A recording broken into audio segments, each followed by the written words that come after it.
उत्तर प्रदेश में भारतीय जनता पार्टी के आंगन में लोकसभा चुनाव के बाद नाना प्रकार के अंतर्विरोध सामने आने लगे थे, नाना प्रकार के टकराव दिख रहे थे। लेकिन कल एक ऐसी तस्वीर भी आई जिसने कम से कम भारतीय जनता पार्टी के कार्यकर्ता को जरूर संतोष दिया होगा। कल मुख्यमंत्री योगी आदित्यनाथ ने अपने यहां उपचुनाव को लेकर जो 10 उपचुनाव होने हैं बैठक बुलाई थी और उस बैठक में प्रदेश अध्यक्ष और संगठन महामंत्री तो थे ही, दोनों उप मुख्यमंत्री भी थे, ब्रजेश पाठक और केशव प्रसाद मौर्य। एक तो ये तस्वीर ही अपने में ठीक थी जिसकी प्रतीक्षा भाजपा का कार्यकर्ता लंबे समय से कर रहा था, 4 जून के बाद से। और इसमें एक सबसे बड़ी बात हुई वो ये कि मुख्यमंत्री ने प्रस्ताव रखा कि भाई 10 सीटों पर उपचुनाव होना है और 5 हम लोग हैं, मुख्यमंत्री 2, उप मुख्यमंत्री 3, प्रदेश अध्यक्ष 4 और संगठन महामंत्री 5। बोले 5 हम हैं, 2-2 सीटें बांट लो, उन 2-2 सीटों में चुनाव का बोझ उठाओ, वहां पार्टी को जिताओ।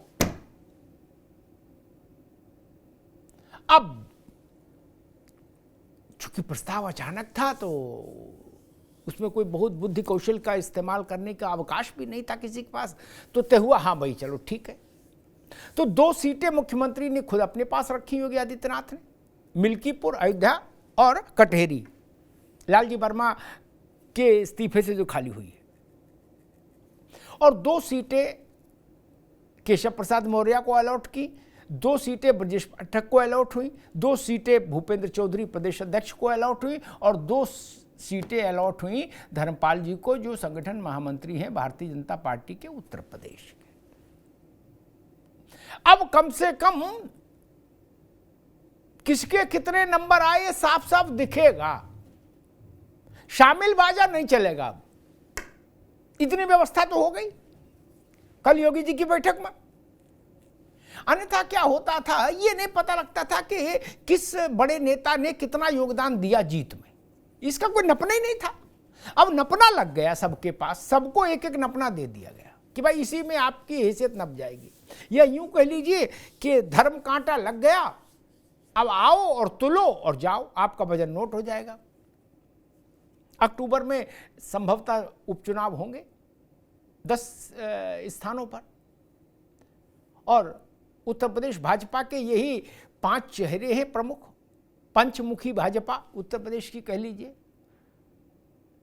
इनके ऊपर अब दारोमदार आ गया, अपनी अपनी 2-2 सीटें लेके उस पर मेहनत करिए और पार्टी को जिता कर लाइए। ब्रजेश पाठक के पास करहल है और सीसाबू है, केशव प्रसाद मौर्य के पास एक अपने इलाके की इलाहाबाद की सीट है फूलपुर, और दूसरी वहां की मिर्जापुर की। धर्मपाल जी के पास गाजियाबाद सदर है शहर, और अलीगढ़ की खैर। भूपेंद्र चौधरी के पास अपने मुरादाबाद के कुंदरकी, जहां उनका घर है, भूपेंद्र चौधरी जहां रहते हैं, और एक जाट बहुल मुजफ्फरनगर की सीट है मीरपुर। सबको लगभग इन 5 लोगों को वही सीटें मिली हैं जो उनके वर्चस्व वाले इलाके की मानी जा सकती हैं, उनके प्रभाव वाले इलाके की मानी जा सकती है। इसलिए अब कोई ये भी नहीं कह सकता कि भाई हमारा तो आधार उधर था और हमें उधर दे दिया। अब संगठन वाले भी दांव पर है। अब ऐसी रिपोर्ट इन उपचुनाव के बाद तो नहीं बन सकती कि संगठन ये रिपोर्ट बना के दे दे कि सरकार के कारण, सरकार की कुछ नीतियों के कारण गड़बड़ हो गया। कम से कम भूपेंद्र चौधरी अपनी सीटों पर तो ये रिपोर्ट नहीं दे सकते, संगठन महामंत्री भी अपनी सीटों के जिम्मेदार होंगे, मुख्यमंत्री भी अपनी 2 सीटों के जिम्मेदार, और दोनों उप मुख्यमंत्री। ये नया प्रयोग है, अभिनव प्रयोग है, और नापने के लिए ये सबसे अच्छा प्रयोग है, ये तौलने के लिए सबसे अच्छी कवायद है, कौन कितना भारी। और दूसरी तरफ समाजवादी पार्टी और कांग्रेस है। समाजवादी पार्टी के लिए इसमें मिल्कीपुर जैसी सीट है जिसके विधायक अवधेश प्रसाद लोकसभा पहुंचे हैं फैजाबाद से, वो उनके लिए प्रतिष्ठा का विषय। करहल की सीट बड़ी प्रतिष्ठा, अखिलेश जी ने वो सीट छोड़ी है। तो समाज लालजी वर्मा की सीट है कटहरी, वो भी बड़ी सीट है। शफीकुर रहमान बर्क के पोते जो लोकसभा में आ गए, उनकी सीट है कुंदर की। तो कुल मिला के सपा के लिए भी मामला प्रतिष्ठा का है। और सबसे बड़ी बात कि सपा का जो मोराल लोकसभा चुनाव के बाद बढ़ा है, उस बढ़े हुए मोराल को यथावत रखना और कायम रखना एक चुनौती है इस बाई इलेक्शन में, वहाँ से देखना होगा। और दूसरा, भाजपा को जहाँ सहयोगी दल कह रहे हैं भाई कुछ कुछ हमें भी एक आध सीट लड़ने दो, निषाद भी कह रहे हैं, जयंत चौधरी भी कह रहे हैं, तो वैसे ही इंडिया गठबंधन में या यूँ कह लीजिए अखिलेश यादव से कांग्रेस भी कह रही है कि भाई 3-1 सीट हमको दो, 6 सीट आप लड़ लो, कुछ तो हमारा भी रहे मामला। तो सीटों की खींचातानी अभी सहयोगियों में है। अब वो भाजपा की को देखना होगा, वो निषाद को, राजभर को और जयंत चौधरी को कैसे संतुष्ट करते हैं, और अखिलेश जी को ये देखना होगा कि कांग्रेस कैसे संतुष्ट होती है। क्योंकि अगर कांग्रेस के साथ आपको 27 में जाना है फुल फ्लेजेड गठबंधन के साथ, तो आपको इस बाई इलेक्शन में कांग्रेस को संतुष्ट करना होगा। बड़ा प्रश्न है। और सबसे बड़ा तो जो मैंने आरंभ में कहा, 5 बड़े चेहरे भाजपा के, और हर चेहरे के को 2-2 सीटों का टारगेट पूरा करो, पीठ थपथपाई जाएगी। नहीं पूरा करो तो राजनीति में क्या होता है आप जानते हैं। हमारे साथियों ने एक रिपोर्ट तैयार की, पहले इस रिपोर्ट को देखिए, फिर मेहमानों से परिचय कराते हैं और फिर बहस में चलते हैं।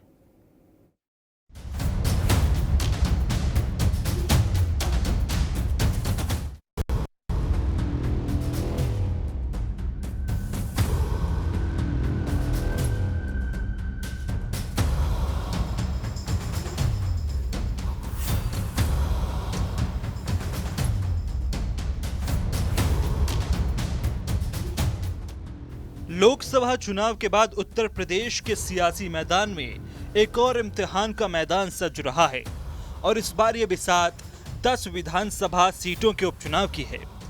10 सीटों के इस दंगल में खबर है कि बीजेपी के बड़े दिग्गजों को बड़ी जिम्मेदारी दी गई है। सरकार और संगठन से टॉप 5 चेहरों को 2-2 सीटों का टास्क दिया गया है। इनमें सीएम योगी आदित्यनाथ को कटहरी और मिल्कीपुर, डिप्टी सीएम केशव प्रसाद मौर्य को फूलपुर और मंझुआ, तो ब्रजेश पाठक को सीसामऊ और करहल सीट की कमान सौंपी गई है। वहीं बीजेपी प्रदेश अध्यक्ष भूपेंद्र चौधरी को कुंदरकी और मीरापुर, तो संगठन महामंत्री धर्मपाल सिंह को गाजियाबाद और खैर सीट की जिम्मेदारी सौंपी गई है। बीजेपी में टॉप 5 के इस टास्क पर सियासी गलियारों में सवाल उठने लगे कि इन टॉप 5 में किसके सामने बड़ी चुनौती है, क्योंकि फैजाबाद लोकसभा सीट पर हार के बाद मिल्कीपुर बीजेपी के लिए बड़ा मिशन है। मिल्कीपुर सीट बीजेपी केवल 2 बार ही जीत सकी है। सपा यहां से अवधेश प्रसाद के बेटे को उम्मीदवार बना सकती है। वहीं सीसामऊ और करहल पर भी बड़ी कठिन है ब्रजेश पाठक की डगर। सीसामऊ पर सपा लगातार 3 बार से जीत रही है, और करहल सीट पर सपा से तेज प्रताप यादव मैदान में उतर सकते हैं। वहीं संगठन बनाम सरकार की रार वाले एपिसोड के बाद केशव प्रसाद मौर्य के लिए फूलपुर और मंझुआ मिशन सरीखा होगा। भूपेंद्र चौधरी और धर्मपाल के लिए भी ये टास्क साख का सवाल है।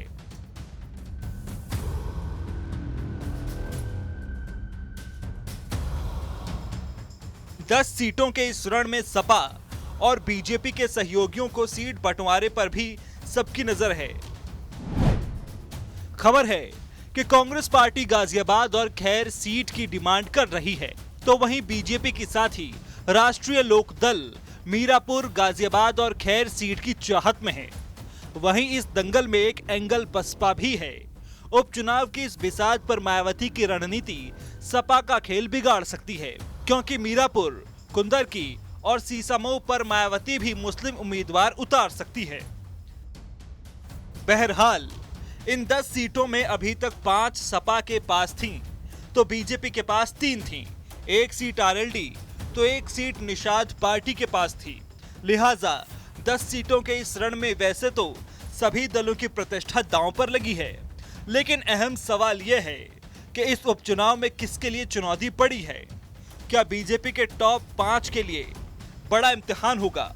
सवाल यह भी है कि बीजेपी के दिग्गजों के दंगल में सपा, कांग्रेस और बसपा का क्या प्लान होगा? उपचुनाव पर आज चर्चा इसलिए लेके आए, उसका मूल कारण ये कि मेरी नज़र में जो टॉप लीडरशिप होती है उसको सीट अलॉट नहीं की जाती इस ढंग से, उसमें वो फंस जाती है। भाई जैसे ये तो वैसी बात होगी कि अखिलेश यादव को कोई 2 सीट अलॉट हो जाए, 2 सीट शिवपाल जी को, 2 सीट रामगोपाल जी को। बड़े नेता इससे बचते हैं सामान्यतः, वो शामिल बाजा में रहते हैं कि भाई ठीक है, मायावती जी को कोई सीट अलॉट में तो वो तो कहेंगे हमारा आशीर्वाद सारी सीटों पर है, ताकि जीत हार में अगर जीत जाए तो है ही है, और हार जाए तो कह देंगे ठीक है, जो लोग इंचार्ज थे उनसे पूछो, उनकी मीटिंग बुलाएंगे। लेकिन जब खुद ही इंचार्ज हो फिर किनकी मीटिंग बुलाओगे और कहाँ मीटिंग बुलाओगे? इसलिए मैं इस बात को रेखांकित कर रहा हूँ कि भारतीय जनता पार्टी ने ये बड़ा प्रयोग किया है उत्तर प्रदेश में। योगी आदित्यनाथ ने इसकी पहल की और उन्होंने कहा कि हम 5 जो बड़े चेहरे हैं इन प्रदेश में, इनको खुद जिम्मेदारी लेनी चाहिए और फ्रंट फुट पर खुद खड़े होना चाहिए अग्रिम पंक्ति में। अब जिम्मेदारी मिल गई तो स्वाभाविक है आपका रिपोर्ट कार्ड तय होगा। ये बड़ा घटनाक्रम है उत्तर प्रदेश की राजनीति में। मुझे नहीं याद कि देश में ऐसा कहीं हुआ हो कि ऐसे सीटें बांट दी गई हो स्पेसिफिकली। ये बड़ा घटनाक्रम है, इसीलिए मैं इसकी ओर बार बार इशारा कर रहा हूँ। मेहमानों से परिचय कराएं, रत्नाकर सिंह जी हैं, भारतीय जनता पार्टी के नेता। रत्नाकर जी का स्वागत है। भुवन भास्कर जोशी साहब हैं, प्रोफेसर, समाजवादी पार्टी के प्रवक्ता जोशी साहब का स्वागत है। डॉक्टर KB त्रिपाठी साहब हैं, कांग्रेस के प्रवक्ता, त्रिपाठी जी का स्वागत है। और रोहित अग्रवाल RLD से अभी हमारे साथ जुड़ेंगे थोड़ी सी देर में। रत्नाकर बाबू,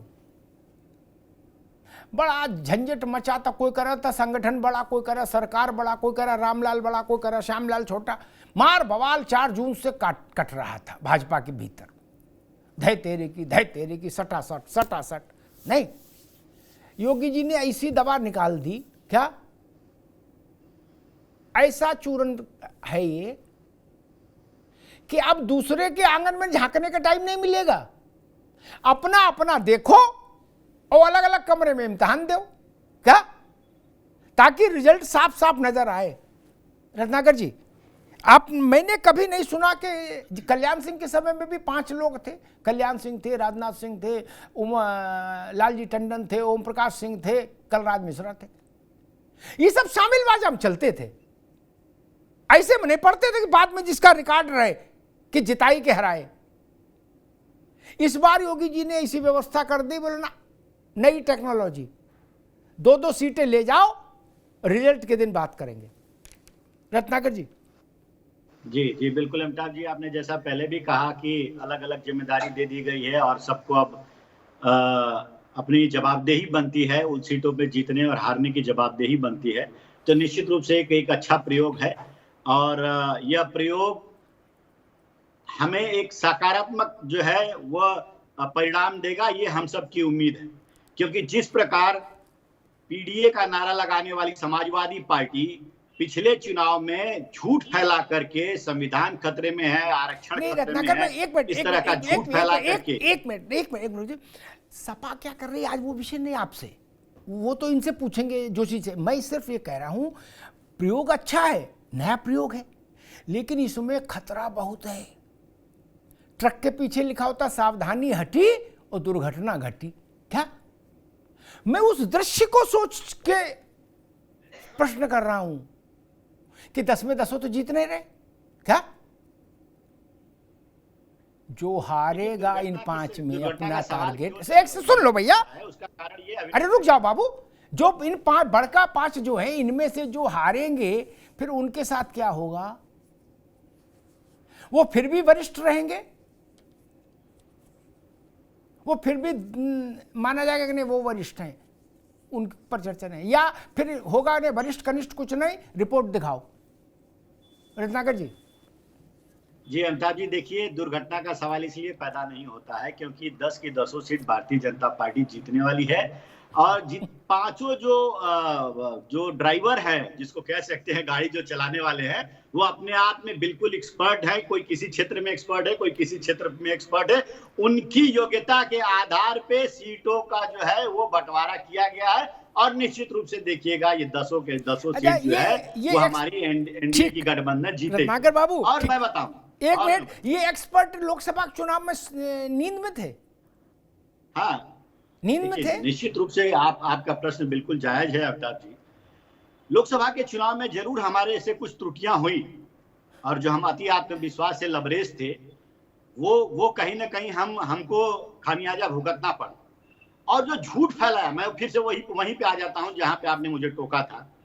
जो झूठ फैलाने का काम इंडी गठबंधन के लोगों ने किया था, उसका खामियाजा कहीं ना कहीं भारतीय जनता पार्टी को भुगतना पड़ा था। इसलिए इस बार हम अपने सारे जो है कील और दुरुस्त रखना चाहते हैं और हमारे कार्यकर्ता हर वर्ग में हर ठीक है रत्नाकर भाई, अभी रुकना होगा, अभी रुकना होगा। मैं जोशी जी के पास, ठीक है अभी रुकना होगा, जोशी जी के पास चलूंगा। आज कार्यकर्ताओं पर बहस नहीं है, नीतियों पर भी बहस नहीं। बहस का टॉपिक ही आज अलग है, बिल्कुल अलबेला है। कार्यकर्ता तो देवतुल्य है, वो जो करेंगे ठीक ही करेंगे, वो सब ठीक है। नीति भी। फिर एक सवाल जैसे आ रहा जोशी जी, जैसे रत्नाकर भाई ने कहा कि दुष्प्रचार किया गया। मैंने पहले भी 4 जून के बाद से कई बार पूछा कि जब ये दुष्प्रचार कर रहे थे, आप चातुर्मास में मौन रखे थे? चातुर्मास व्रत में थे कि हम मौन थे? भैया हम तो बोल नहीं सकते, व्रत में थे, संकल्प लिया था, पीले चावल और तुलसी पत्ता और गंगा जल लेके संकल्प लिया था मूर्ति के सामने। तो हम बोल नहीं पाए और ये बोल गए, ऐसा था नहीं ना? आप भी तो बोल रहे थे और खूब धुआंधार बोल रहे थे मेरे भाई, इसलिए ये न कहो। आप ऐसा तो नहीं कि आप सो रहे थे, बोले हम तो भाई 6 महीने सोते हैं, 6 महीने जगते हैं, चुनाव उसी सोते में आज निकल गया, ऐसा तो था नहीं।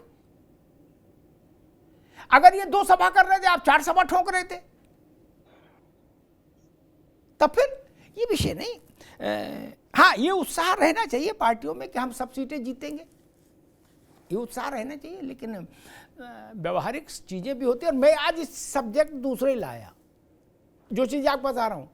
जैसे मैंने इन भाजपा को कहा कि नहीं, आप एक परिधि में रहिए आज बहस में, वैसे आपसे कहता हूं ये पीडीए और माननीय जननायक ये सब चीजें छोड़ दीजिए आज, है ना, वो तो रोज होती हैं। कठेरी लालजी वर्मा, मिल्कीपुर अवधेश प्रसाद, बर्क साहब का पोता कुंदरकी, करहल खुद अखिलेश जी, शीशा मऊ आपका एम फैक्टर। मामला आपका भी कड़क है, ऐसा नहीं है। अच्छा, फिर जो इनको गफलत लोकसभा में हो गई, तो ये भी अब डबल गोली खा के आ रहे हैं क्या, गफलत दूर करने की, डबल डोज लेके आएंगे। भाई आप सोचिए, आपने इतना जीवन में कभी ऐसा सुना कि भाई 2 सीट शिवपाल जी को, 2 अखिलेश जी को, 2 रामगोपाल जी को दे दी गई कि जिता के लाओ? नहीं ना।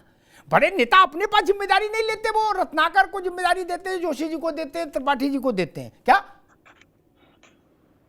वो तो जब जीत जाता तो बाहर निकलते, और नहीं जीते तो फिर अंदर ही रहते घर में, उस दिन नहीं निकलते।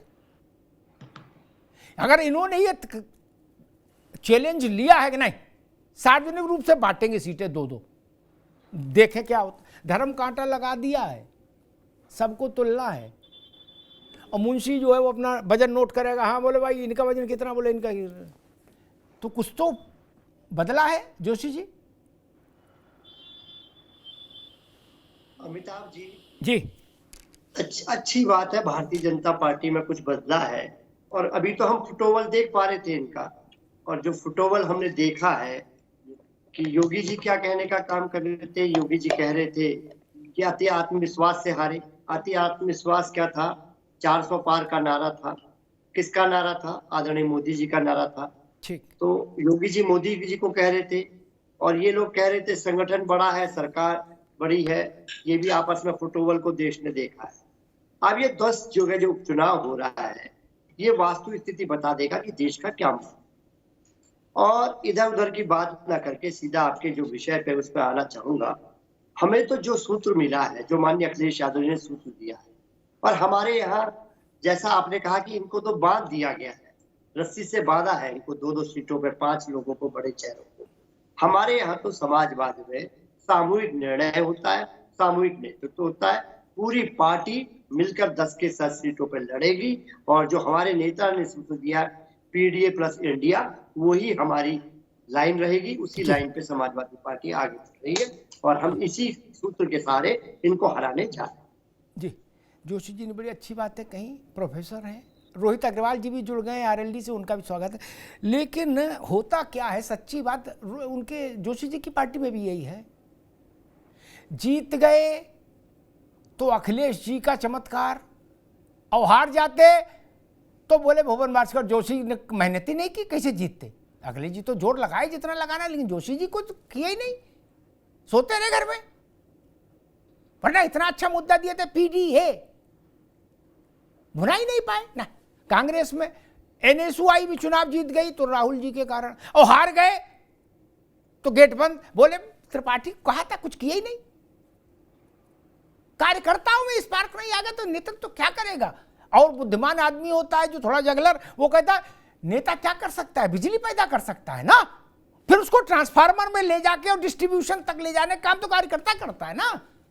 जोशी जी हमने खूब देखा क्या, और कार्यकर्ता जब अकेले में हम बात करते तो वो 10 गाली देता है फिर पार्टी को। वो कहता है अच्छा जब जीत जाओ तो लड्डू खुद खाओ और हार जाओ तो हम पे ज्ञान दे रहे हो। सच है, इसलिए सामूहिक निर्णय कहीं नहीं है देश में जोशी जी, वो केवल किताबों में है, सिनेमा में है। सामूहिक निर्णय क्या होता, किसी पार्टी में बता दो हमें सामूहिक क्या होता। हमने निर्णय होते देखे गूगल पर नहीं, उन लोगों के साथ बैठ के। मेरे कारण निर्णय हुआ ऐसा नहीं, वो आ गया कोई मान लीजिए प्रदेश अध्यक्ष, कागज लेके अच्छा बोले नाम बोलो कौन कौन है, बोले रामलाल, श्यामलाल, मोतीलाल, बोले मोतीलाल को कर दो, चलो जाओ चिट्ठी जारी करो, चलो अब डिस्टर्ब मत करना, बोले ठीक है। मैंने देखा है सामूहिक क्या होता। बोले फलाने को बोल दो पर्चा भरना है उनको, बोले जी बोल दिया, ठीक जाओ, और बाहर बोलो चाय बोलो, फ्रेंच फ्राइज बोलो, है अब डिस्टर्ब मत करना, चलो। मैंने देखा, आप टेलीफोन करोगे मैं नाम बता दूंगा। इसलिए ठीक है, भ्रम बना रहे कुछ अच्छा है, लेकिन सबके साथ यही है, कोई पार्टी अलवेली नहीं। रोहित अग्रवाल जी, भारतीय जनता पार्टी ने इतना कड़ा फैसला उठा लिया जिसकी उम्मीद किसी को नहीं थी, मुझे तो नहीं थी, क्योंकि ऐसा ना कभी अजीत सिंह जी ने किया, ना जयंत ने किया, ना मुलायम सिंह जी ने किया, ना अखिलेश जी ने किया, ना मायावती जी ने किया, ना कांग्रेस ने, कभी नहीं। ये बहुत रिस्की खेल है, अंधे कुएं मोटरसाइकिल चलाना है। 2-2 सीटें अलॉट हो गई, बोले आप भागो, कहां भागोगे, क्या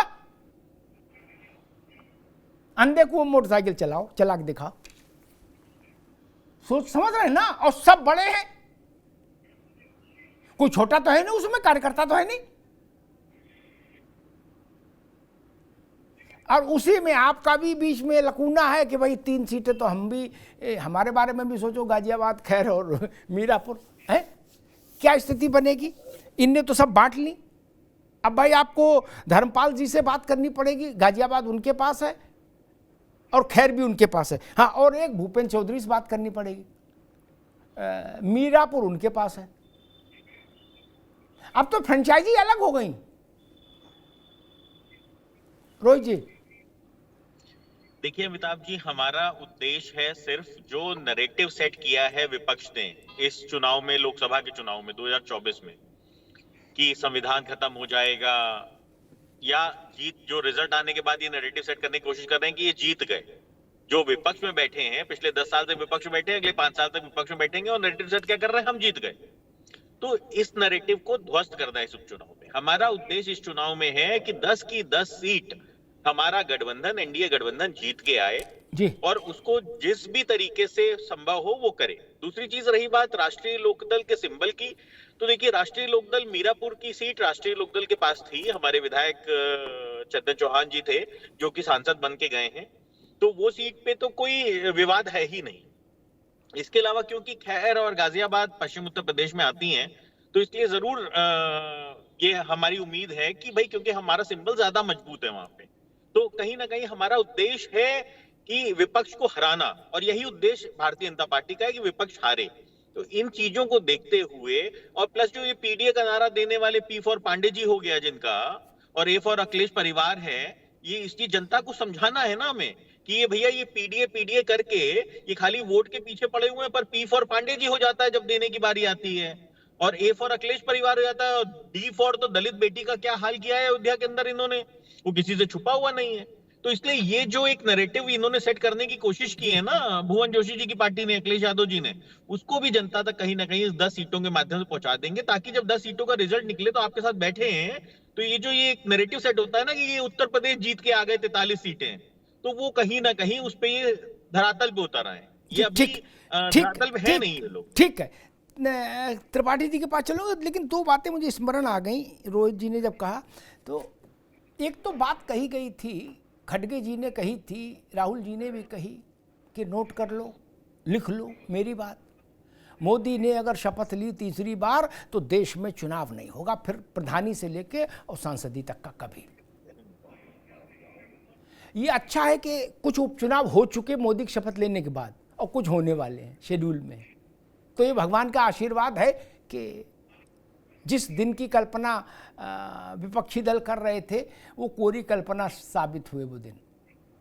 मैंने तब भी कहा था कोई माई का लाल भारत में लोकतंत्र का अपहरण नहीं कर सकता, वो पहला और आखिरी अवसर था जिस इंदिरा गांधी ने कर लिया, अब कोई नहीं कर सकता। उसके बाद देश ने उसमें इतने कील कांटे दुरुस्त कर दिए संविधान में कि कोई सिर के बल भी खड़ा हो जाए तो संविधान का अपहरण नहीं कर सकता, लोकतंत्र का अपहरण नहीं कर सकता। और एक दूसरी बात थी जिसकी पुष्टि जोशी जी की पार्टी भी खूब जोर शोर से कर रही थी और केजरीवाल भी कर रहे थे कि रिजल्ट के ठीक 2 महीने बाद 60 दिन के भीतर योगी आदित्यनाथ हटा दिए जाएंगे। 60 दिन बीत गए, 4 अगस्त को 60 दिन हो गए थे क्या, आज 6 अगस्त है, अभी तक योगी आदित्यनाथ फुल कमांड के साथ उत्तर प्रदेश के मुखिया हैं, और बाकी को जिनको बताया जा रहा था कि उनको हटा के उनको बना दिया जाएगा, वो उन सबका नेतृत्व कर रहे हैं और उन सबको वर्क असाइन कर रहे हैं। बोलो सियावर रामचंद्र की जय। 2 बातें तो गलत निकली गई।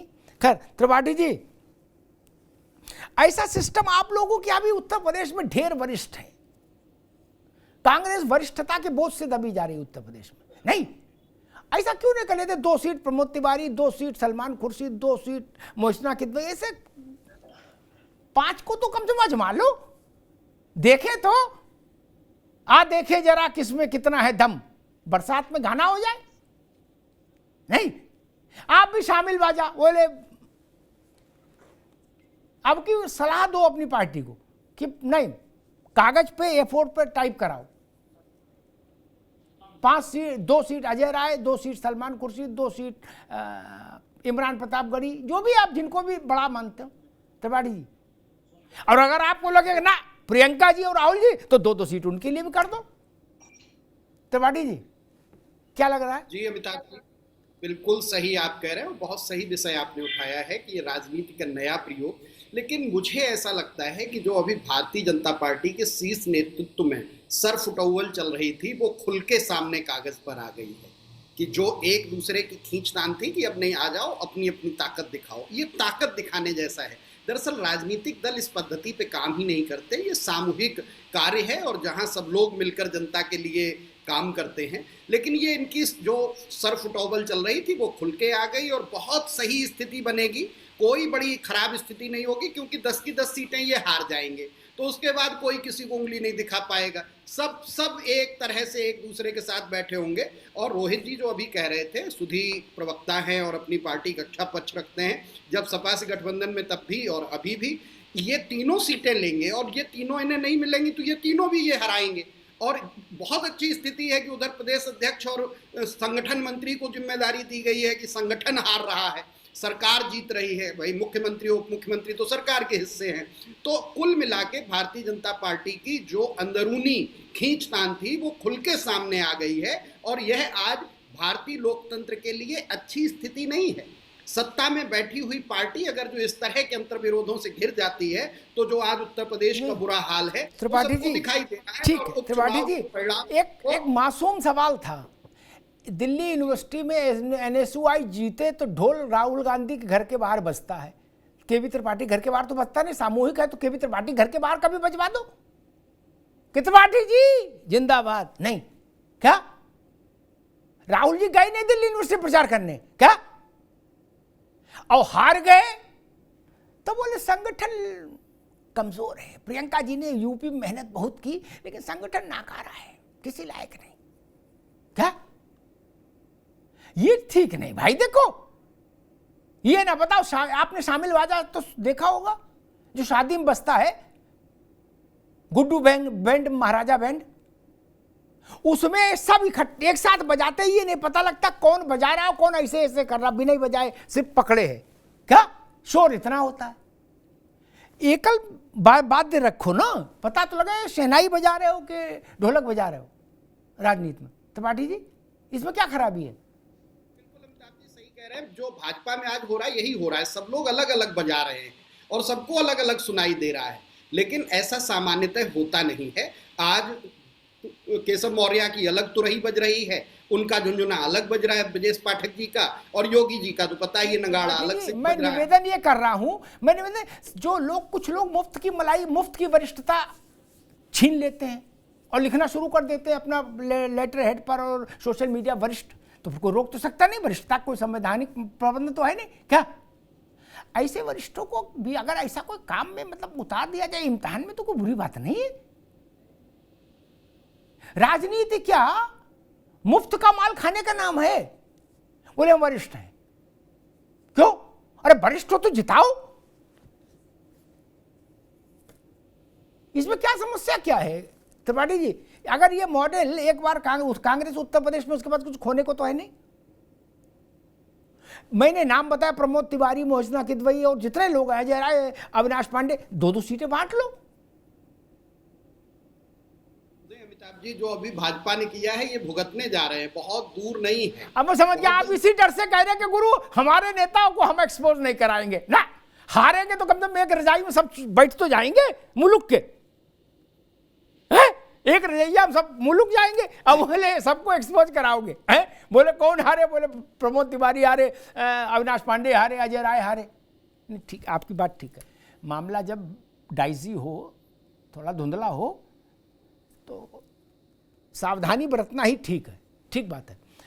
रत्नाकर जी, कांग्रेस और सपा दोनों ने कह दिया कि हम तो भाई सामूहिक लड़ते हैं, वो इस फॉर्मूले से का जोखिम नहीं लेना चाहते, ये साहस नहीं जुटा पा रहे कि चलो 2-2 बांट लो और देखें किसमें कितना है दम।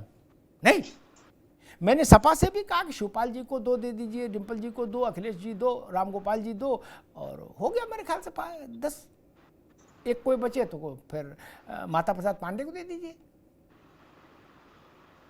कांग्रेस से भी हमने कहा, वो लोग करे ना हम शामिल रहेंगे, परिणाम कोई हो, सब शामिल बाजा रहेगा। अच्छा, आपके दिमाग में एकदम अचानक से out of the box idea कहां से आया? आप मतलब बीजेपी के दिमाग में, रत्नाकर भाई? देखिए अमिताभ जी, मैं अभी कांग्रेस प्रवक्ता और समाजवादी की भी बात सुन रहा था। ये सामूहिक निर्णय और सामूहिक प्रयास जैसा कि आप कह रहे थे, इसमें विश्वास है, लेकिन अगर लोकतांत्रिक दृष्टिकोण से देखा जाए और संगठनात्मक मजबूती के दृष्टिकोण से देखा जाए तो निश्चित रूप से अगर संगठन में कोई जिम्मेदार पद पे बैठा कोई व्यक्ति है तो उसको जिम्मेदारी देनी चाहिए, ताकि उसकी क्षमता का भी पता चलता है और वो कितना मेहनत करता है जा करके वो भी पता चलता है, और कितना जनता से जुड़ा हुआ है वो भी पता चलता है। तो अगर संगठन को मजबूत करना है तो इसमें अगर हम नेतृत्व जो है अलग अलग क्षेत्रों में अलग अलग लोगों को देते हैं, इससे तो हम मजबूती ही देंगे। और जो 5 लोग हैं 2-2 जगह विधानसभा क्षेत्र में जाकर के मजबूती से काम करेंगे तो निश्चित रूप से मजबूती आएगी। और इनके यहाँ अगर शामिल बाजा बजाने जाएंगे तो कभी इस विधानसभा में शामिल बाजा बजाएंगे, कभी दूसरे विधानसभा में जाके शामिल बाजा बजाएंगे, क्या बजाए पता ही नहीं चलेगा। दूसरी सबसे महत्वपूर्ण बात अभी त्रिपाठी जी कह रहे थे कि भैया हमारे यहाँ बड़ा फुटमत है। अब आप जिसको जिम्मेदारी मिली है, आप देख सकते हैं कि कैसा फुटमत है और किस तरह से लोग काम कर रहे हैं और मिलकर काम कर रहे हैं और सबको जिम्मेदारी दी गई है। लेकिन आपके यहाँ पे क्या होता है, एक व्यक्ति जो पिछले 10 साल से इस पार्टी का नेतृत्व कर रहा है, घोषित रूप से अघोषित रूप से, और उसके नेतृत्व में पार्टी 50 चुनाव हार चुकी है। लेकिन यह कांग्रेस पार्टी उसी व्यक्ति को दल से भी बड़ा मानेंगे और देश से भी बड़ा मानेंगे, जबकि हमारे यहाँ होता है उल्टा। हमारे यहाँ व्यक्ति से बड़ा संगठन होता है और संगठन से बड़ा देश होता है। हम उस परिपाटी पे चलते हैं। लेकिन कांग्रेस पार्टी और समाजवादी पार्टी परिवारवाद की पार्टियां हैं। तो ये जो परिवार, प्रथम परिवार को ही पूजती है। अब पीडीए की बात कह रहे थे, ये बोल रहे थे कि पीडीए के सूत्र से हम जीतेंगे। अभी हमारे मित्र भास्कर साहब जो है कह रहे थे, जोशी जी। अब पीडीए भाई आपका पारिवारिक डेवलपमेंट अथॉरिटी है, ठीक है। अभी आप ये जो विधानसभा का चुनाव होगा उसमें अमिताभ जी आप देख लीजिएगा, जब सीटों का जो बंटवारा होगा तो तेज प्रताप यादव आएंगे, इरफान सोलंकी के परिवार का कोई व्यक्ति आएगा, कोई अवधेश प्रसाद का बेटा आएगा। तो ये कहीं ना कहीं उरी लालजी वर्मा की बिटिया की भी चर्चा है, लालजी वर्मा की बिटिया की भी चर्चा है। जी जी जी। तो ये परिवार जो है बढ़ाओ, परिवार को आगे करो, वही पार्टी बन के रह गई है। और देश की जनता यह समझ चुकी है कि भारतीय जनता पार्टी अपनी नीतियों और उपलब्धियों के आधार पे चुनाव लड़ती है। 64 योजनाएं प्रदेश में लागू ठीक है। रत्नाकर भाई, आज योजना अपने जाना, बहस भटक जाएगी। आज योजना अपने ये बहस भटक जाती है। नहीं, मैं बोलता हूँ, नहीं, योजना पर रहने दो, वो तो जनता तक पहुंच गई योजना, जनता खुद ही देख रही है। भाई आपने किसी को लड्डू दिए तो वो तो खुद ही जान रहा हमें लड्डू खाने को मिले, अब उसको कहना क्या, वो तो जान ही नहीं जनता। वो मेरे कहने का तात्पर्य वही है कि वह जो लड्डू है ना, वो समाज के हर व्यक्ति के पास जा रहा है। ठीक है। वो कोई किसी विशेष जाति के पास, पीडीए के पास नहीं जा रहा है। ठीक है हर व्यक्ति के पास जा रहा है। अरे तो हम सबकी लड़ाई लड़ते हैं।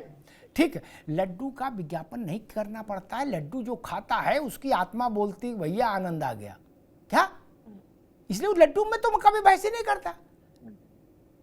जिस इलाके में लड्डू बटेगा उस इलाके में आप जीतोगे, और नहीं जीते इसका मतलब लड्डू में कुछ खुरापात हुई है, कोई हेरा फेरी है। बड़ा सीधा सवाल, इस तरह से भी देखो चीजों को। खैर जोशी जी, देखो भाई, विरोधी दल के होने के नाते कहो कुछ भी, काम तो जिगरे का है। क्या अच्छे अच्छे नेताओं के पैर कांप जाते हैं जब उनसे कहो कि अच्छा 2 सीट लिख दें तुम्हारे नाम, वो कहते हैं ना तुम्हें हमारी कसम हमारे नाम नहीं लिखना, पूरे प्रदेश का रखो हमें, क्या, और ज्यादा हो तो देश का कर दो, क्या, ताकि मेरी जिम्मेदारी जीरो इन होकर फिक्स ना हो जाए कहीं। क्यों? क्योंकि अगर हार गए जो हमको सीटें मिली उन पे, और हम दावा कर रहे हैं कि हम राष्ट्रीय नेता हैं, प्रदेश के सर्वमान्य नेता हैं, तो महिमा मिटे अपार नहीं, तो सदरी का कलफ खत्म हो जाता है फिर कुर्ते का। जोशी जी गलत तो नहीं कह रहा? शायद इसीलिए देखो कांग्रेस ने साफ मना हाथ खड़े कर दिया, आपने भी हाथ खड़े कर दिए कि ना भैया ये जिम्मेदारी वाला काम नहीं करेंगे। अब पीडीए को आपने बताया था, पीडीए तो ऐसा एक थ्योरी है कि उसको क्या कहोगे आप? पीडीए कोई व्यक्ति तो है नहीं। बोले पीडीए चुनाव लड़ाएगी, पीडीए चुनाव लड़ रही है, चलो जी आओ। बोले जोशी जी, बोले जोशी जी की जिम्मेदारी थोड़ी नहीं थी, पीडीए की जिम्मेदारी थी यार जीतना। जोशी जी समझ रहे ना आप अंतर? मान लीजिए नहीं जीते कोई सीट तो आप कह के निकल सकते हो कि पीडीए लड़ रहा था भाई, और जीत गए तो व्यक्ति को आगे कर सकते हैं कि भाई हमारा नेतृत्व था। जोशी जी। अमिताभ जी, जो पीडीए है ना, यही विपक्षियों का दर्द है। अभी आपने सुना होगा, जब भी माननीय अखिलेश यादव जी ने पीडीए का जो फुल फॉर्म उन्होंने दिया था, पिछड़ा, दलित, अल्पसंख्यक और अगड़ा समाज और आदि आबादी, जब माननीय अखिलेश यादव जी ने इनको सम्मान देने की कोशिश करी है, और हम देख रहे हैं हमारे विपक्षी चाहे लोकदल हो और भाजपा हो, इनके पेट में दर्द हुआ है। जब हमने राज्यसभा सदस्य के रूप में जया बच्चन जी को भेजा, तब लोकदल के दर्द होने का काम होता है। और जब हमने अभी जया बच्चन को पिछड़े से है क्या? मैं थोड़ा सा विषय दे दूं, एक मिनट आपकी बात कर रहा हूँ। फिर हमने माता प्रसाद पांडे जी को जब विपक्ष का नेता बनाया, जो माननीय अखिलेश यादव जी ने कहा था कि पीडीए में ए फॉर अगड़ा भी है, तब फिर इन विपक्षियों के चाहे बीजेपी हो चाहे राष्ट्रीय लोकदल, इनके फिर दर्द हुआ। और हमें ये दर्द देख के बड़ा आश्चर्य होता है, क्योंकि लड़ाई थोड़ी बड़ी है। पीडीए में जब आधी आबादी आ जाती है, अगड़ा भी आ जाता है, तो इनको लगता है कि अब तो कुछ काम बचा ही नहीं हम पे, और इनके जो दर्द को देख के खुशी हो रही है, वही आज उत्तर प्रदेश की जनता में जश्न का माहौल है। और भर भर के आशीर्वाद मिला 2024 में, उसके बाद उपचुनाव में, और अब आने वाले उपचुनाव में भी समाजवादी पार्टी और हमारे अलायंस को, इंडिया गठबंधन को निश्चित तौर पे भर भर के जनता का आशीर्वाद मिलेगा। और जो प्रश्न आपने मुझसे करा था, क्योंकि मैं, आप जानते हैं अमिताभ जी, मैं भी लंबे समय से इसी काम में हूँ, हम भागते नहीं, हम आपके प्रश्नों से भाग गए तो फिर हमारा आपका मोहब्बत का रिश्ता कैसे बरकरार रहेगा? ये तो मोहब्बत रहनी चाहिए। आप मेरे बड़े भाई हो, मैं आपका छोटा भाई हूँ, मैं तो आपसे बहुत सीखता हूँ। आपने मुझसे कही कि पीढ़ी, निश्चित तौर पे जीत और हार दोनों का दरमदार पीडीए पे रहेगा, क्योंकि हमने ना इधर देखना है ना उधर देखना है, पीडीए ही जीत का मंत्र है। और अगर पीडीए में अगर कोई किसी कमी से कुछ गड़बड़ होता है, तो निश्चित तौर पे हम ये कहेंगे, हम और लड़ाई उनकी लड़ेंगे, और लड़ाई लड़ेंगे, हम जीत में उनको पीडीए को श्रेय देंगे, ये हमारा संकल्प। ठीक है, लेकिन मतलब हमने सुना यही, जब आप लोग लोकसभा में चुनाव अच्छा प्रदर्शन किए तो सब लोगों ने यही कहा, छोटे छोटे बड़े नेता ने, कि माननीय अखिलेश यादव जी जननायक बन के उभरे हैं और उन्होंने भाजपा का की चटाई गोल कर दी, बिस्तरा गोल कर दिया, खटिया खड़ी बिस्तरा गोल। क्या आपने पीडीए का नहीं कहा? इसीलिए मैंने कहा, ये एक मिनट भैया, साकार पूजा में समस्या क्या है, चुनाव में निराकार क्यों होना चाहते हो? बोले पीडीए क्या है? और दूसरी बात जोशी जी ने कही, पीडीए में उन्होंने सब बता दिया, आधी आबादी, अगड़ा, पिछड़ा, दलित, अल्पसंख्यक, मजलूम सब आ गए। तो जब सब आ गए मेरे भाई, फिर पीडीए सीडीए क्या, फिर तो सब जनता हो गई उसमें 100%। फिर उसको अलग से झुंझुना क्यों किसी का? फिर तो ये बोलो सारी जनता नहीं। अभी हम कागज पर लिखें, जो आपने जितनी व्याख्याएं बताई हैं पीडीए की, तो उसमें 100% जनसंख्या आ जाएगी जोशी जी, नहीं?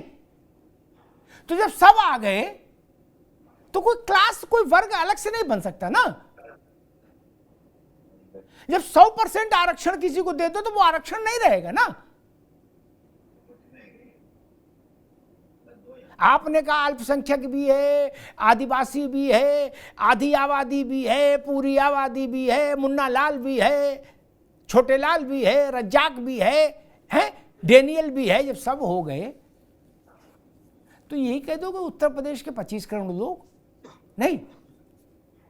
फिर उसको थोड़ा अंग्रेजी में घुमाने की क्या जरूरत? पीडीए। हमारे यहाँ कहते हैं 5 कोस पर पानी बदले 4 कोस पर बानी। क्या आप जहां जैसी भीड़ देखते वैसी उसकी व्याख्या बता देते। बोले औरतें ज्यादा, बोले कह दो पीडीए का मतलब है आधी आबादी। बोले आदिवासी है सोनभद्र, बोले कह दो आदिवासी है।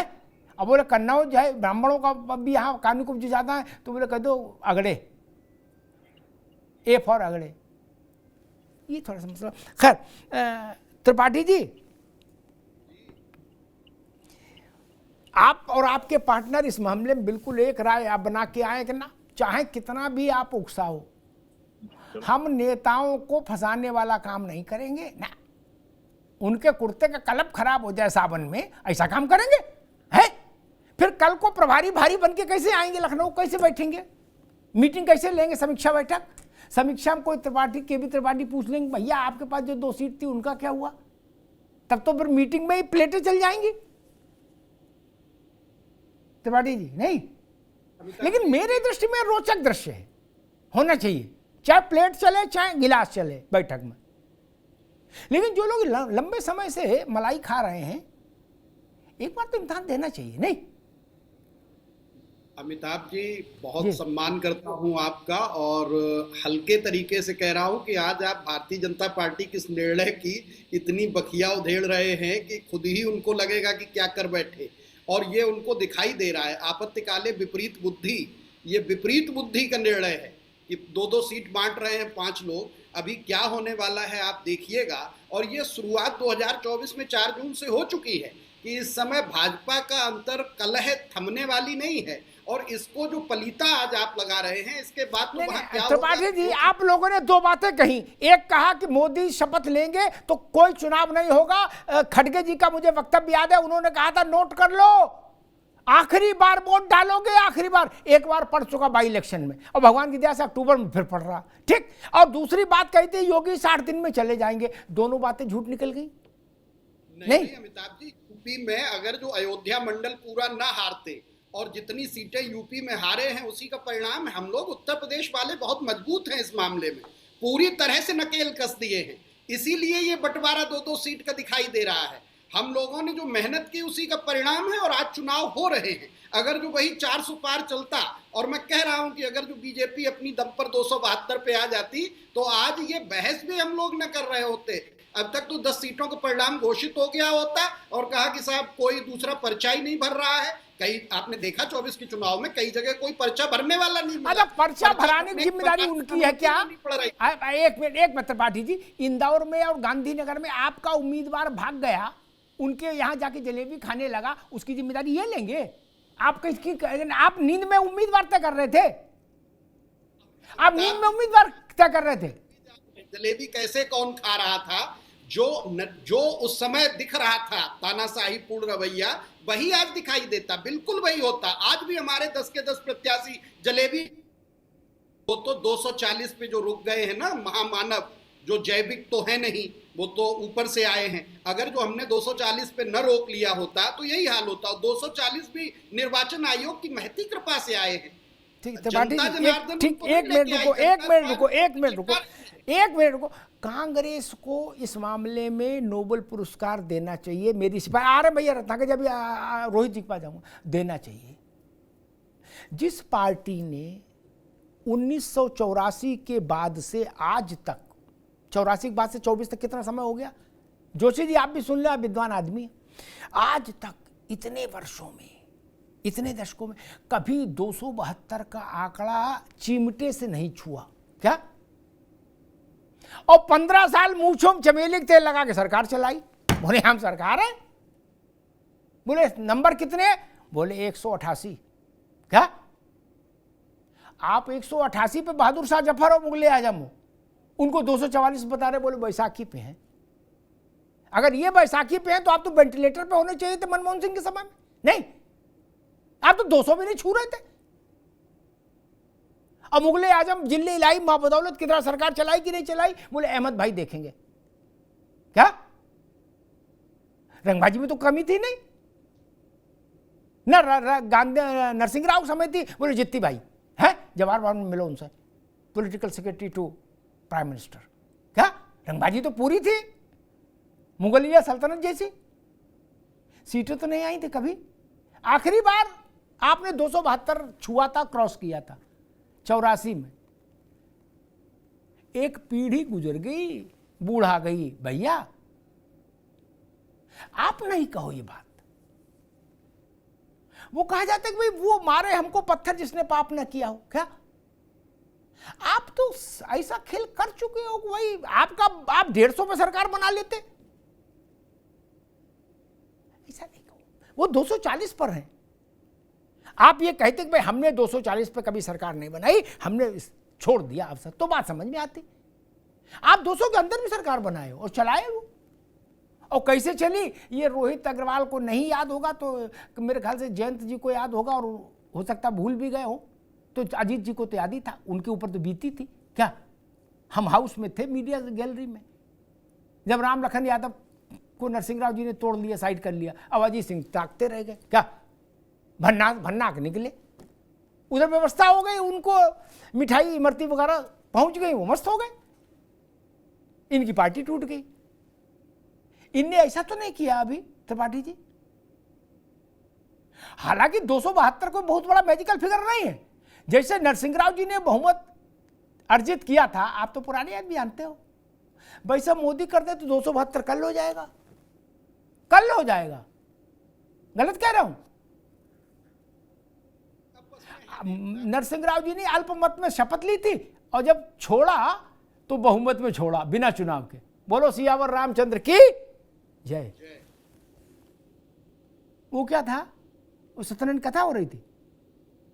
वो सबको साथ लेके चलने की प्रक्रिया है यहाँ तो। अरे उनकी अजीत सिंह की पार्टी तोड़ दी, अजीत सिंह ने सौगाली दी, आप कह रहे हो साथ लेके चलने की प्रक्रिया है। हमें पता क्या डील हो रही थी, फिर आपने वो रास्ते को बदल दिया। जेएमएम कांड कहां से हुआ था मित्र? सांप सीढ़ी थी वो। जेएमएम कांड क्या था? बहुमत जुटाओ ऑपरेशन ही तो था मेरे भाई। तो वो ये भी खैर। रोहित जी,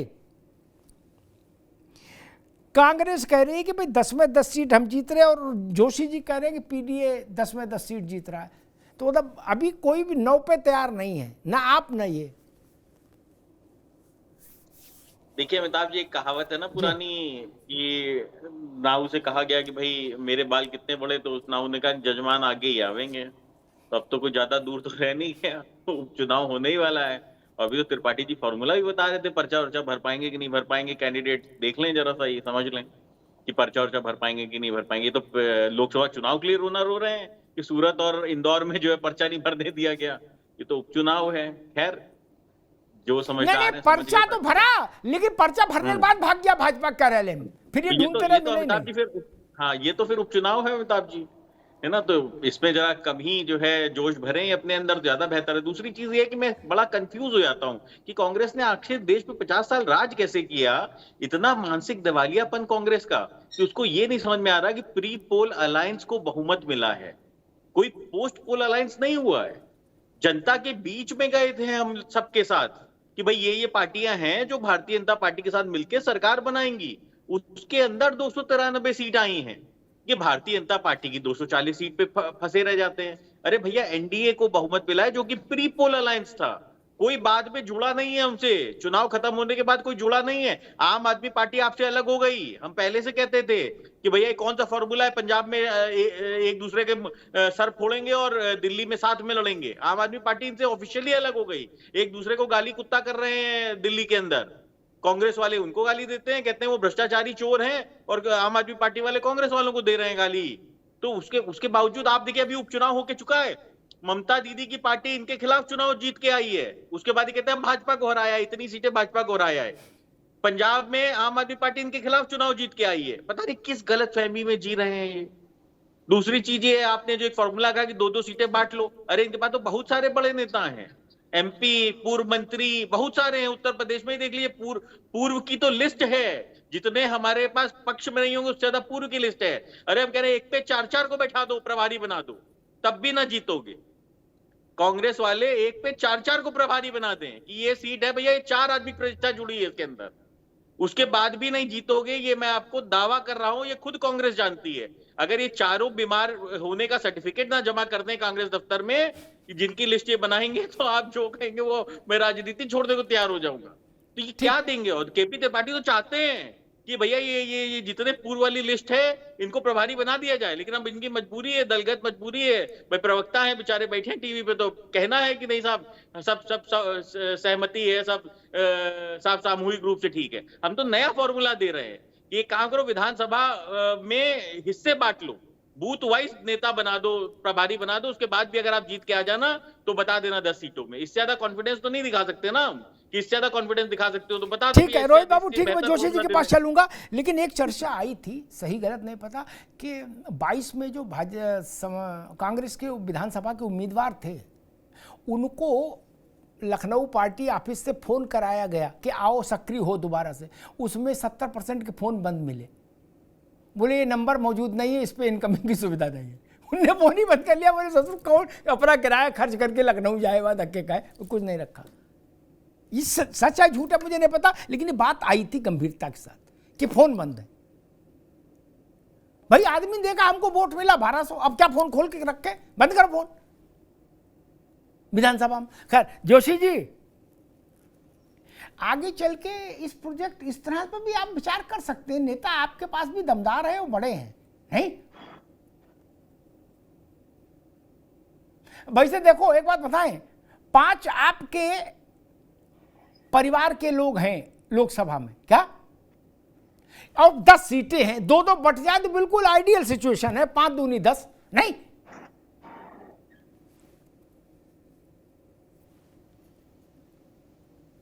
अभी अमिताभ जी। जी, मैं रोहित भाई को सुन पा रहा था, अपने जी। छोटे भाई को। ये कह रहे थे अभी जो चुनाव हुआ है और गलतफहमी ऐसी पाली हुई है कि ये लोग एक दूसरे के खिलाफ चुनाव लड़ रहे हैं, लेकिन ये भी रिजल्ट देखा है देश ने, एक दूसरे के खिलाफ लड़कर भी भारतीय जनता पार्टी और अलायंस को हराया। परिणाम आपके सामने है, अभी जो उपचुनाव। अमिताभ जी सही है गलत है विषय? चुनाव में भारतीय जनता पार्टी की बुरी तरह हारी, बद्रीनाथ और हरिद्वार की सीट हुई, अन्य सीटें आपको पश्चिम बंगाल की बताने की आवश्यकता है। देश के बड़े पत्रकार है, मुझे लगता है मैं आपको इतना बताऊंगी, मेरे को भी शौक है। तो हार यही है, वो कंटिन्यूशन जारी है 2024 वाला है।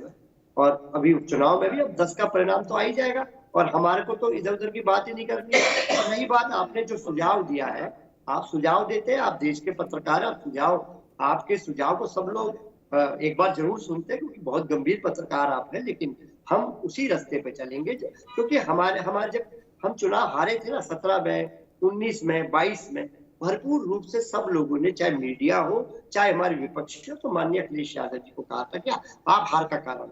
लेकिन 2024 में जो सूत्र दिया में पीडीए प्लस इंडिया का, वो हमारे नेता माननीय अखिलेश यादव जी ने दिया है, और निश्चित तौर पे वही इस जीत के नायक है। और पीडीए प्लस इंडिया हमारा एकमात्र फार्मूला है। हम इसी फार्मूले के साथ इस उपचुनाव में जनता के बीच में था। ठीक, रत्नाकर जी, जोशी जी कह रहे हैं कि हार का सिलसिला जारी है। कहना चाहता हूँ जी कि नहीं, पूछो नहीं, समय कम, अब बता ही दो बस। हाँ। नहीं, मैं इनसे पूछना चाहता हूँ, इन्हीं से, जोशी जी से। अगर हम हार गए तो हमने तीसरी बार सरकार कैसे बना ली? हमने अपने एनडीए गठबंधन की तीसरी बार पूर्ण बहुमत की सरकार कैसे बना ली? जरूर हमारी सीटें कुछ कम हुई है, लेकिन ये जो लोगों में के अंदर परसेप्शन बनाने का जो एक इनका यही परसेप्शन बना रहे हैं ना, मैंने आपको बोला, ये झूठ बोलकर परसेप्शन बनाने का काम करते हैं। हमारे नहीं है भाई, हमारा सीट कम हो, और हमने आपको हराया है। हमने आपको 14 में भी हराया है, 17 में भी हराया है, 19 में भी हराया है, 22 में भी हराया है, 24 में भी हराया है। और हमारे मित्र यहाँ पे त्रिपाठी जी बैठ के दावा कर रहे थे कि हमने रोक लिया। अरे भैया, ऐसे ही अगर रोकना है तो हम तो ईश्वर से प्रार्थना करेंगे कि हर बार ऐसे ही रोकिए और हम हर बार ऐसे ही सत्ता में आए। और रोकते कैसे हैं? और कहते हैं कि हमारे मेहनत का परिणाम है और हम रोकते हैं इनको। भैया, आप पिछले 10 लोकसभा चुनाव का जरा नतीजा निकाल कर देख लीजिए। अभी अमिताभ जी भी वही बात कह रहे थे। 84 के बाद इस देश में 10 लोकसभा का चुनाव हुआ है, एक में भी पूर्ण बहुमत आप हासिल नहीं कर पाए। और पिछले 3 लोकसभा के चुनाव में अगर तीनों को अगर एग्रीगेट कर दिया जाए, मिला दिया जाए, तो भी आप 240 नहीं है। फिर भी आप जनता के बीच में वही किरदार निभा रहे हैं कि भाई हम 99 सीट हासिल कर लिए हैं। अरे आप 100 में 99 नहीं हासिल किए हैं, आप 543 में 99 सीट हासिल किए हैं। ये जनता में बताइए। आप 100 में 99 वाला सगुफा मत छोड़िए, ठीक है? और दूसरी चीज मैं कहना चाहूंगा, अमिताभ जी सुन लीजिए, सुन लीजिए, मेरी बात सुन लीजिए त्रिपाठी जी। अब मैं पीडीए पे आता हूँ। वो बात बहुमत ले आए अगर जो जुमले की दम पर, फिर आप झोला उठा के निकलने की तैयारी में हैं। कभी भी झोला उठा के की तरह आप भी दावा कर रहे हैं। राहुल गांधी ने तो खुले मंच से दावा किया था, पत्रकारों और देशवासियों लिख के रख लो, तीसरी बार नरेंद्र मोदी जी नहीं प्रधानमंत्री पद का शपथ लेंगे। ये तो आपके नेता से दावा कर रहे हो, वैसे ही आप दावा कर रहे हैं यहाँ पे बैठ करके। बॉडी लैंग्वेज से भी पता लगता है। 10 सीट का दावा कर रहे हैं ना, आपको तो बैठ के आए हो। सीट अगर समाजवादी पार्टी दे देगी तो धन्यवाद समझिए। अब वो भी जीतने की स्थिति में नहीं है। आप अपने अस्तित्व की रक्षा करिए, पहले अपना अस्तित्व बचाइए, अपने अस्तित्व की रक्षा करिए, फिर आप जो है सरकार बनाने का दावा करिएगा और आगे रोकने की मंशा रखिएगा। अब मैं बात कर देना चाहूंगा अमिताभ जी पीडीए के ऊपर। आपकी जो हालत है और जो हालत होने वाली है, आप अभी अरे भाई साहब सुन लीजिए, आप बोलो, आप बोलो जी। मैंने आप गिना दिया ना क्या हम लोग की हालत है। 14 में भी हम लोग की हालत अच्छी रही, 17 में भी, 19 में भी, 22 में भी, 24 में भी हम लोग की हालत बहुत अच्छी और आगे भी रहेगी। आप आराम से बैठिए। हाल है हर सीट पे। देखिए अभी अमिताभ जी, इन 10 सीटों के परिणाम जब देखो, हमारे जो समाजवादी पार्टी के प्रवक्ता जोशी जी हैं, त्रिपाठी जी जरा जी। मुझे समाजवादी पार्टी जी। की बातों को भी रख लेने दीजिए। जी अभी हमारे भाई कह रहे थे कि हम पीडीए प्लस इंडिया, हमने पांडे जी को जो है नेता प्रतिपक्ष बनाया, माता प्रसाद पांडे जी को नेता प्रतिपक्ष बनाया। अरे भैया, आपने शौक में नहीं पांडे जी को, माता प्रसाद पांडे जी को नेता प्रतिपक्ष बनाया, आप अपने चच्चा को जो है गच्चा देने के लिए माता प्रसाद पांडे जी को आपने बनाया नेता प्रतिपक्ष। क्योंकि अखिलेश यादव चाहते हैं कि उनको कहीं से भी, किसी भी अपने पारिवारिक सदस्य या संगठन के किसी भी नेता से उनको खतरा ना हो, इसलिए वो अपने वरद हस्त ऐसे इंसान को बनाना चाह रहे थे जो जैसा कहें वैसा करें। अगर चच्चा को बनाए होते तो शायद वो नेता प्रतिपक्ष की भूमिका में ज्यादा अनुभवी और ज्यादा काबिलियत से अपनी बातों को रख पाते। तो ये आप सगुफा देना छोड़ दीजिए कि पांडे जी को आपने पीडीए के तहत, अगड़े के तहत बनाया। ठीक। और पीडीए की बात करते हैं। ठीक है रत्नाकर भाई, मेरे ख्याल से आ गई बात, आपने ठीक से बता दी, चाचा तक का भी जिक्र हो गया, रोचकता भी आ गई। मुझे लगता है कि हास्य बोध के से बाहर आकर भी मुझे लगता है कि ये जो प्रयोग भाजपा ने किया है ना, कल योगी जी ने जो एक नई धारा दी है, इसको निरपेक्ष होकर सोचिए। दल के लोग नहीं सोच सकते, स्वाभाविक है, उनकी दलीय सीमाएं होती हैं, लेकिन निरपेक्ष होकर सोचिए तो ये लोकतंत्र का और अच्छा स्वरूप है, कार्यकर्ताओं के लिए अच्छा है। बड़के हैं, बोले कभी शेर मारा, बोले नहीं मारा नहीं, क्या ये शेर की फोटो लगाए अपने कमरे में इसलिए ये बड़े हैं। अरे कभी बंदूक दो इनके हाथ में, जाके मार के आओ। बोले रोहित अग्रवाल का नंबर नहीं आएगा, बोले क्यों, बोले अभी तो चाचा हैं, उनके कमरे में शेर की फोटो। बोले त्रिपाठी जी का भी 100 साल नहीं आता नंबर, क्या, बोले उनकी पार्टी में 2 शेर की फोटो लगे कमरे में। तो कार्यकर्ताओं का बड़ा शोषण होता है। जो आज जूनियर है वो कल वरिष्ठ क्यों नहीं बने? वो तभी बनेगा जब वरिष्ठ इम्तिहान में बैठेंगे और हटेंगे। इम्तिहान ही नहीं होता। बोले सलमान खुर्शीद वरिष्ठ हैं, अब उनका बायोडेटा देखो, कब चुनाव जीते थे, क्या वंस अपॉन ए टाइम, नहीं, वरिष्ठ हैं। अब क्या करें इसी, फिर त्रिपाठी जी के लिए तो स्कोप नहीं बचता, बुढ़ा जाएगा आदमी। मोहसिना जी बोले वरिष्ठ हैं, ठीक है। बोले आखिरी चमत्कार कब किया था, बोले आजमगढ़ के चुनाव में किया था, इमरजेंसी के बाद। बोले उसको तो बहुत साल हो गए, बोले नहीं फिर भी इसीलिए तो वरिष्ठ है। एक बार रिंग में उतरने में क्या समस्या है भाई, मैं इसके पक्ष में हूं। कल शाम से जब मुझे पता लगा, मैंने कहा ये काम ठीक है। चिंता वो लोग करें जिन्हें अपने भुजबल पर भरोसा नहीं, अपनी शक्ति और सामर्थ्य पर, क्षमता पर भरोसा नहीं। त्रिपाठी जी, जोशी जी, मैं खुद ही उस प्रकृति का आदमी हूं। सारी बात जोशी जी ने कही और त्रिपाठी भाई ने कही कि सामूहिक, ठीक है, सामूहिक, सारा सामूहिकता ठीक है, उसका सम्मान है, लेकिन हम अपना जो शो हम प्रस्तुत कर रहे हैं, इससे ही हमारी क्षमता नापी जाएगी ना, क्या? या इसका ठिकरा दूसरे लोगों पर फोड़ दें। शो अच्छा करे तो बोले हम हैं राजा बाबू है, और शो खराब करे तो कहते वो तो साउंड वाले लोग खराब थे। ये नहीं चलेगा ना। जय आपकी तो पराजय भी आपकी। ये अच्छा काम किया योगी जी ने, मैं इसके पक्ष में खड़ा हूं। उन्होंने सबसे पहले तो अपने कोटे में 2 सीट ली, बोले हम भी वहीं लगेंगे, अब सब लगो। लेकिन भाजपा के लिए एक बात मैं कहूंगा कि ये नीलम है, नीलम के लिए ज्योतिषी कहते हैं भैया सबको सूट नहीं करता, क्या सूट कर जाए तो राजा बना दे, सूट ना करे तो वैसे ये प्रयोग है, ये जान लीजिए। मैं तो सोच के सिहर जाता हूं, क्या 2 सीट अगस्त, सितंबर और आधा अक्टूबर, 2.5 महीने, 2.5 महीने हैं अभी वोटिंग में, जो मुझे अंदाजा है शेड्यूल कम, संभावित शेड्यूल।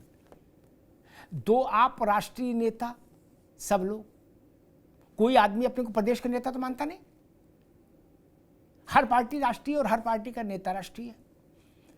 2.5 महीने ये 2 सीटों पर आपको काम करने का मौका मिला, तो ये फिर कहने को नहीं बचेगा कि मैं क्या करता, मैं तो पूरा प्रदेश देख रहा था इसलिए नहीं हो पाया ना। प्रदेश नहीं देख रहे, 2 ही सीट देख रहे थे, यह 10 सीटें की जिम्मेदारी नहीं। आप कहीं मत जाओ, आप अपने घर बैठो, वहीं मेहनत करो अपने आंगन में और वही रिजल्ट दो, अच्छा है। जो न मानियो ब्रह्म सर तो महिमा मिटे अपार, खिल्ली बन जाएगी भाई साहब, ये भी ठीक है। और बननी भी चाहिए। जो परिणाम नहीं दे सकते वो नेता क्यों? मुझे याद है जोशी जी की पार्टी के संस्थापक मुलायम सिंह जी ने एक बार अच्छी बात कही मुझसे। उन्होंने कहा, भाई अग्निहोत्री जी, हम तो उसी को नेता मानते जिसका पोस्टर वाला चुनाव होता था। त्रिपाठी जी, पोस्टर चिपकाए जाते थे नहीं, पीछे लई लगा के कागज। तो उन्होंने कहा जिसके पोस्टर फोटो से विधायक चुन जाए, सांसद चुन जाए, क्या वो नेता, बाकी कोई नेता नहीं। कितनी अच्छी बात कही, कितनी लोकतंत्र में नहीं। उन्होंने कहा हम इसलिए नेता हैं कि मुलायम सिंह के चेहरे के पोस्टर से सांसद चुन जाते, विधायक चुन जाते, इतने। ठीक बात है लोकतंत्र में। बोले हम वरिष्ठ हैं, बोले कभी इम्तिहान में उतरे, बोले नहीं, ये गलत काम हम नहीं करते। तो भैया ऐसे वरिष्ठता तो नहीं चलनी चाहिए। और भाजपा के आंगन में जो कुछ हो रहा था 4 जून से घल्लूघारा, उस पर भी, उसका भी ये बिल्कुल दुरुस्त इलाज है। यहां आपस में न लड़ो, खैर और गाजियाबाद में ध्यान केंद्रित करो, मीरापुर और कुंदरकी में ध्यान लगाओ, कन्नौज और करहल और शीशा मुंह दिमाग लगाओ। क्या कितनी अच्छी व्यवस्था है। परिणाम आ जाए, भाजपा 10 में 10 सीट जीत जाए तो सबकी जय जय। और अगर ऐसा नहीं हुआ तो कुछ का तो भाग्य गड़बड़ाएगा। वो समय बड़ा हो जाएगा जब कुंडली बांची जाएगी। तो जो हम क्लेम करते हैं ना, भाई बिना तपे हम कैसे कंचन, तपे ही नहीं, बोले हम सोना है, खुद ही मोहर लगा के रख ली। बोले जब मैं बोले सोने के देखो सर्टिफिकेट, बोले कहां से लाए सर्टिफिकेट, बोले हमने खुद ही बना लिया। नहीं ना, परिणाम दिए नहीं, हम शामिल बाजा में रहते। अब भाजपा में ये कम से कम ये 5 पंचमुखी प्रतिमा जो है भाजपा की, लखनऊ की 5 मुख या 5 पांडव कह लीजिए, उसमें सबको इस स्केल पर खड़ा तो होना पड़ेगा। भाई सबकी ऊंचाई आ जाएगी 5 फुट 6 इंच है, ये 6 फुट 5 इंच है, नहीं। राजनीति में नपाई और तुलाई दोनों होते रहना चाहिए नेताओं की, उससे राजनीति पवित्र बनी रहती है और नए लोगों को अवसर मिलता रहता है। क्योंकि जिन लोग नपाई तुलाई में रिजेक्ट हो जाते हैं, उनकी जगह फिर नए लोग आते हैं, चाहे वो रत्नाकर हो, चाहे राहुल, चाहे रोहित हो, चाहे केवी त्रिपाठी जी हो।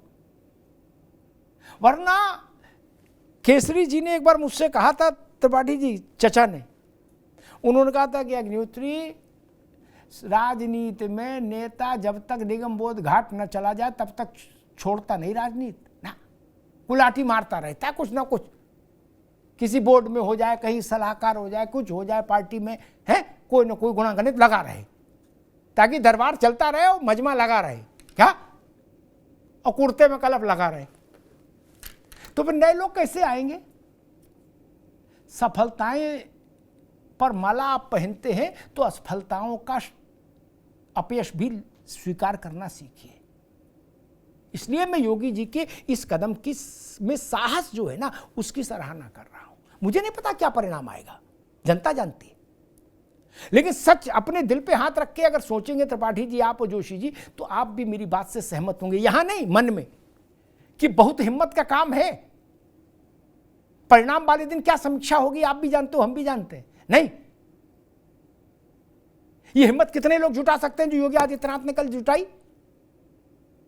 राहुल गांधी जुटा सकते हैं? नहीं। अखिलेश जी नहीं, मायावती जी कतई नहीं। वो कहेंगे मैं थोड़े ना आकाश लड़वा रहा था चुनाव, बोले चलो जी, फिर कह देंगे अपरिपक्व है, इसको वापस बुला लिया मैंने 2.5 महीने के लिए। ये बड़ी हिम्मत का काम है जो किया गया है। मुझे लगता है आने वाले समय में भारत में इस दिशा में सोचा जाना चाहिए, कार्यकर्ताओं को अपने नेताओं पर दबाव बनाना चाहिए कि नेताजी खाली पीली कुर्ता ना हिलाओ, है जिम्मेदारी लो, हम भी तो जाने आप कितने पानी में हो। धन्यवाद।